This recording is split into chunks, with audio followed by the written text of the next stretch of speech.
My interest is not in being a member of Congress. My interest is to help in some way to promote peace in the world and to build prosperity for America and win justice for my people. I did it as a journalist. I would do it if I were a ditch digger.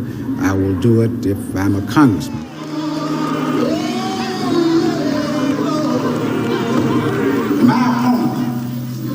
March with nobody. He said, not really my opponent. He's fronting for my opponent. They paid him for his life. When wealthy, racist Jews and some white Republicans pour in money by the hundreds of thousands of dollars, I don't blame him. It is important where his money comes from. So they say, why do I tell where his money comes from? I said it's important. They say that shows that I'm anti-Semitic. I say it's important. All right, everybody, welcome back to the Jordan Report, and I am your host, Robert Jordan. Everyone, please remember to like, subscribe, and share. Okay, guys, for those who don't learn the lessons of history, you are doomed to repeat them, as the old saying goes. We're not paying attention to history, people. We've been here before. Everybody's all uptight about AIPAC and Jamaal Bowman, and next is Cori Bush. But we were warned about this years ago, that other people were in control of our politics. Now, the person you just saw was Gus Savage. Now, Gus Savage was only one of many, but he was the one who actually went out fighting and left records for us. Now, I suggest everybody finds his hour-long speech before Congress because you need to see that. But here's that article at that time. This was from Israel-Palestine News, and this was back in 1990. Long before the dubious claims about Russia interference in the U.S., Congressman Gus Savage told Congress the interest or the purpose of AIPAC is to promote a foreign nation, not in America's interest, or an organization operating within America composed of Americans in the interest of a foreign nation interfering in the internal affairs and elections of this nation. Okay, this was Gus Savage. And again, people, he was only one of many. AIPAC's major goal, says this article from the Washington Post, is maintaining the level of foreign aid to Israel, now $3 billion a year, and defeating arms sales to Arab countries. Now, what it's beginning to show you is that the interest, the purpose of AIPAC is to promote a foreign nation, not America's interest. An organization operating within America, composed of Americans, in the interest of a foreign nation, interfering in the internal affairs and the elections of this nation. Let me show you, let me go just a little further now. Here's again from the Washington Post, October 7th, 1988. Let's see what kinds of interference, for what purpose, and who do they attack. Let's watch this. This article written by the same Charles Babcock. It says this, now listen closely. The American Israel Public Affairs Committee, the nation's chief pro-Israel lobby, has become a subject of attention twice in the past week because of reports of partisan involvement or personal attacks in the 1988 political campaign. One case centers on a year-old internal AIPAC staff memo urging that Jewish reporters, and I'm reading from this article, this is not Gus Savage saying this. One case centers on a year-old internal AIPAC staff memo urging that Jewish reporters raise questions about Jesse L. Jackson's sex life and finances.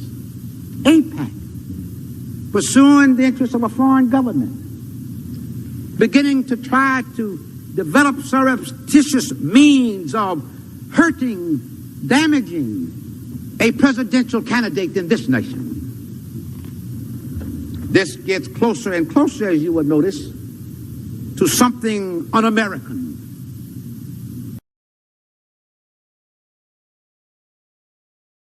What AIPAC did, some members of the United States Congress, rather, they put in resolutions condemning Libya, and they just kept them in the resolutions with Syria and with Iran and with Iraq. They kept putting them in that in resolution and kept pushing for all kinds of sanctions, all kinds of action against them. And of course, I voted against the resolution, and others started voting against it. And I think what later I found out, what really made them angry, other members of Congress came to me and wanted to know what was happening, and I was telling them, we're trying to negotiate. So what happened? I was looking at CNN. Several people had called me and told me what they had seen and heard, and they told me, look at CNN. In de aanloop naar de volgende verkiezingen bleek dat Hilliard's politieke tegenstander in zijn district in Alabama meer dan $300.000 aan campagnegeld had gekregen uit New York. Een ongekend hoog bedrag. And they flooded the radio and TV with commercials. Those commercials, and you have to understand the mode that the country was in. We had just gone through 9/11. And most Americans didn't know Hussein from Gaddafi or Gaddafi from Bin Laden. They didn't know the difference. They all saw them as the same. And the commercial, many commercials, put me with them, saying I supported them. Support and finance international terror network. It had image of the airplanes flying into the World Trade Center. Controversial position. I tell you, I was dropping rapidly in the polls. We had continued polling. I was dropping rapidly in the polling. I tell you, you have to admit it was well planned and they executed it. The afterthought is that, my goodness, they had it together. I lost the election.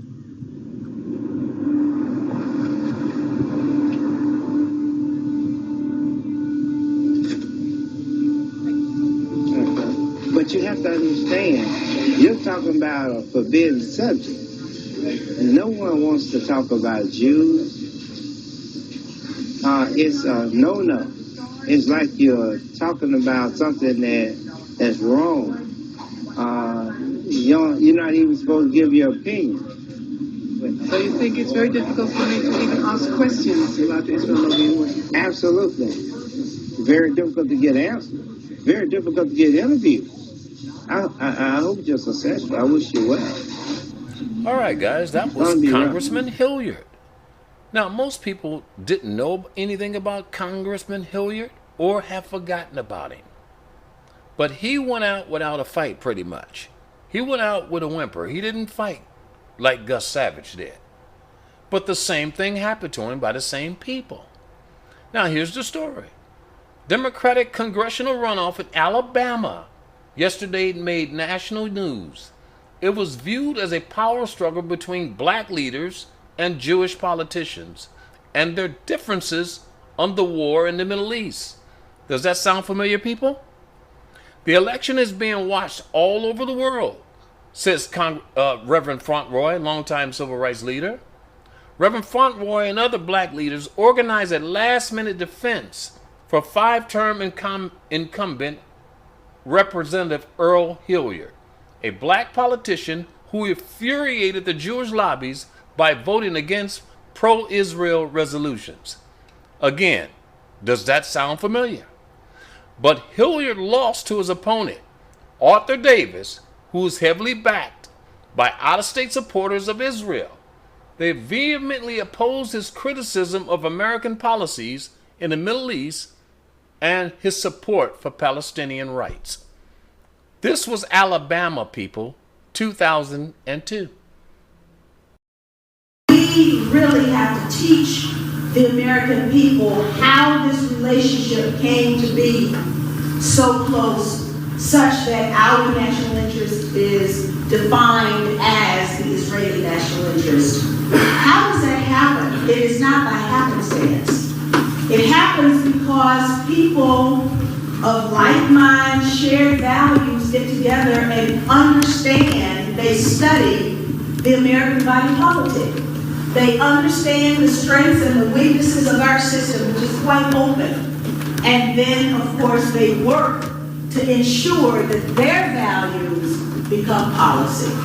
And so if that means that every candidate has to pass through a sieve of how one feels on the Israeli issue, then so be it. That's what happens. And indeed, that is what exactly happens. So that when I first ran in 1992, now, mind you, I studied international relations as an undergraduate and as a graduate student, and so I had some clear ideas about the U.S. role in the world, fact versus myth, and I wanted to place my imprint on U.S. international conduct. So I asked to serve on the House International Relations Committee, but that was after I got elected. Before I got elected, I received the facts. And the facts was from the American Israel Public Affairs Committee. And it said that I needed to sign the pledge, which was going to be my pledge to the state of Israel. Now that's what every member of Congress is asked to do. All right, that was Cynthia McKinney. And she did what Gus Savage did. She went out fighting. But still, she was taken away by people who are outside of the black community, who have no interest in Georgia or Atlanta or anything like that. But they're deciding who your representatives are going to be. People that has to stop. You have to get control of your politics by learning where they're getting their money from. Who do they speak to when you're not around?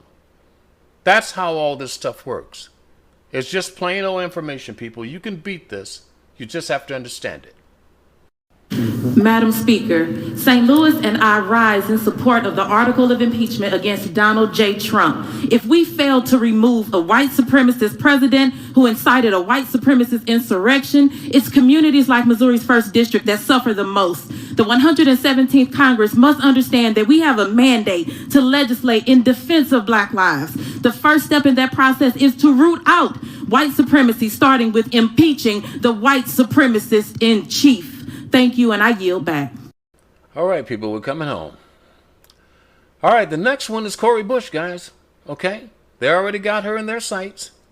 And I will tell you this. I have no care for this woman at all. I think she's a disgusting person. But I do have a problem with other people choosing our representatives. And that's the only problem I have. I don't care what they do with her. But I do have a problem with these people choosing that. Okay? She is a despicable person. She should be removed from power. So is Jamaal Bonehead Bowman. He deserves to be removed from power too. Recognition. Mr. Speaker, I ask unanimous consent to address the House for 1 minute and to revise and extend my remarks. Without objection, the gentleman is recognized for 1 minute. Mr. Speaker, last Sunday, May 14th, marked the 1-year anniversary of the horrific mass shooting in Buffalo, New York. America, we can only move forward if we acknowledge what is killing us in droves: white supremacist extremism. Congress needs to lead and say clearly to the country that white supremacy is an existential threat. Last year, a man radicalized by the Great Replacement theory drove 2 hours to a black neighborhood in Buffalo with an assault rifle and opened fire. 10 lives were lost, and we are still collectively mourning. We are also mourning the lives of those lost in other racist attacks, including in Allen, Texas, at the hands of a neo-Nazi extremist. These once fringe ideologies are now being openly promoted by too many in the Republican Party, which is seeking to criminalize migrants, ban Black history curricula, take away food from children and health care from the gentleman's poor, time has expired. and fan the flames of a culture war. It has to stop. Thank you, Mr. Speaker, and I yield back. All right, I wanted to save Jamaal Bonehead Bowman for the last, because people like him, and blacks like him in particular, think they can play both sides of the game. But let me tell you something, Jews don't play that. You're either with them or they'll get rid of you. Corey's learning the same lesson. People, no man can serve two masters. This is why you have to be upfront from the very beginning. And this is why everything has to be rooted out of your community. So people from the outside can't come upset you like this. But Bowman is stupid, and he's not going to learn the lesson. This is for those who come behind him. We are in the South Bronx. We are in the South Bronx. This is the birthplace of hip-hop. I am the hip-hop congressman. I want to hear South Bronx chant right now. South Bronx, South Bronx, South Bronx, South Bronx, South Bronx, South Bronx, South Bronx, South Bronx.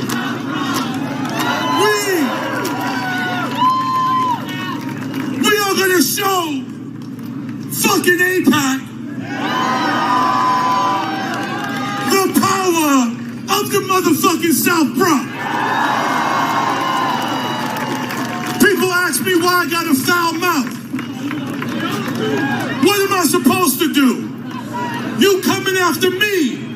You coming after my family. You coming after my children. I'm not supposed to fight back. I'm not supposed to fight back. We're gonna show them